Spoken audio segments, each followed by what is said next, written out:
I'm Marissa Gonzalez. And I'm Sharina Bear. And we are professional feedback analyzers. Specialty golf. Today we're going to be analyzing Hank Haney's teaching techniques. Hank Haney is a world-renowned golf instructor. However, with all due respect to Mr. Haney, we have found some flaws in his teaching techniques. One flaw is the frequency of his feedback, which he just gives way too often. The timing of his feedback is terrible. It is given constantly throughout practice and all the drills, before, during, and after. He also uses a variety of technological devices that are far too advanced for the beginning golfer, such as Charles Barkley. And the content of his feedback is mostly internal. And from all the research we've done, we know that internal feedback is not the best for the learner. External works much better. To provide intrinsic feedback. Let's take a look at our first example of poor frequency, timing, and content of feedback. No. Up to 2 o'clock. Now turn. Yeah, look at me. Up to 2 o'clock. Turn, hit it. Do it again. Up over your head. 2 o'clock. Eyes toward me. Hold on. Whoa. You took it up, then you let it back down. Up with the club. Hit it. Good. Keep your grip on there the whole time. Raise your eyes up to me. No. Once it comes up, it's got to keep going up. Up more like, there you go. In this first example, we see Hank Haney's use of frequency. The frequency of his feedback is given incorrectly because he gives it after every drill.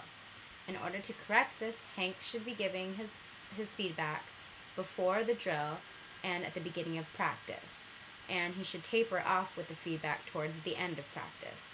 This is going to allow for better trial and error. The timing of his feedback is also overwhelming.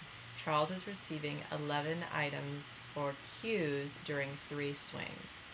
Hank should wait till the end of a drill and then give feedback and possibly wait 5 more drills to give the next. Next, we will look at Hank Haney's use of 3 devices and technologies, the first being video analysis. Here. Your head? Yeah. Okay. But watch how it comes raising up. Well, there's just a lot of correcting in there. In this first clip, we see Hank Haney's use of video analysis as a form of demonstration feedback. Video analysis is a good tool when teaching, however, the way Hank uses it is far too complicating and overwhelming for the beginner learner. Hank could improve upon this by choosing 3 critical factors for Charles's swing and incorporating that into his practice during the swinging. Next, we will look at another technology. I had Charles wear the headphones, and I made the sound. Listen to the sound. Good. Square your left hand. In this example, it was good that Hank was using external cues like listen to the sound. However, he should have been listening to his own sound and not Hank's. If he wants to use this device, Charles would be most benefited by listening to his own sound for 5 trials and maybe listening to Hank's sound once just to know what it's supposed to sound like. Now let's take a look at the next example. You've got to think about the swing you're trying to make. In this clip, we see Hank's use of his hands as a device to keep Charles's head up. What Hank should be doing is telling Charles to keep his eye on the ball. This will allow Charles to keep his head up. Hank is making Charles dependent on Hank's hand while he's swinging, which is not a good thing. Next, we will look at the internal and external feedback of Mr. Coach Hank. Head up. Keep it up. Keep it up. Keep it up. We saw some results. In this clip, we see Hank Haney using internal verbal cues like head up, head up.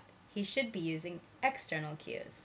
That's right, fellow researcher. He should be saying, keep your eyes on the ball. So when you keep your eyes on the ball, your head and chin automatically lift. Let's look at another example. Don't move your hand. Okay? No re-gripping. Just keep it there. In that last clip, Hank is giving internal feedback by saying, don't re-grip. An external cue that would be a better use to Charles would be saying, focus on the contact with the club. Let's look at another one. No. Up to 2 o'clock. Now turn. Yeah, look at me. Up to 2 o'clock. Turn, hit it. This last example, 2 o'clock, is not helpful to Charles at all. But if Hank wants to use imaginary objects, he could pretend that he is shaking someone's hand on the backswing. Sorry, Marissa. So he could say to Charles, focus on the imaginary hand on the backswing. But either way, it's not a very good example. Let's move on to the scheduling of practice. Time today. 6 a.m. workout. Okay. Lift for an hour and a half. Okay. And breakfast on the practice tee by 9. Okay. 9 to 11 hit balls. 11 to... The practice schedule that Hank has given to Charles is far too advanced for a beginning learner. Also, it doesn't provide much variability as well as contextual interference. Tiger is a professional, so for him the schedule could work. But for somebody like Charles, he needs something a little bit easier as well as with more variability and contextual interference. Revise Hank's practice plan to better suit Charles. We'll first start off with an hour of warm-up, consisting of stretching and an active warm-up. Then we will do an hour of each, putting, chipping, and swinging. To increase variability, we will increase the lengths between the ball and the hole. We will also add weights to the clubs. We will also break differently, uphill or downhill. This is all to, again, increase variability. After lunch, we will increase contextual interference, or CI. We will combine 2 of those drills, either putting and swinging, putting and chipping, or chipping and putting, for an hour each. To provide the most contextual interference and variability, we will have the most random schedule. We will have him perform 9 holes of golf, or 18 holes.